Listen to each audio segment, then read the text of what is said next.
అందరికీ నమస్కారం అండి.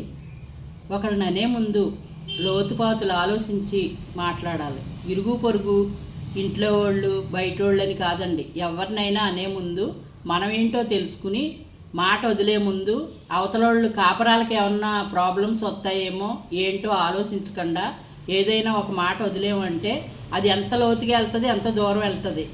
ఏది మనకు తెలుసు, ఏది మనకు తెలియదు అటువంటివి పట్టించుకోకుండా గబుక్కుమని మాట అనకూడదు.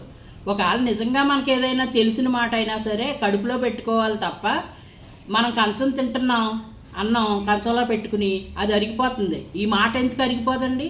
ఆ మాట కూడా అరిగిపోవాలి. మనకి ఇష్టం లేకపోతే మాట్లాడకూడదు అంతే తప్ప ఎదుటోళ్ళ జీవితాలతోటి ఆడుకోకూడదు. నా దగ్గరికి ఒక గొడవ వచ్చిందండి. ఆ గొడవ వల్ల చాలా ప్రాబ్లమ్స్ వచ్చి వాళ్ళ కాపరాల్లో అలజడ లేచింది. అది తప్పు. ఎప్పుడు కూడా కంగారు మాటలు పనికిరావు.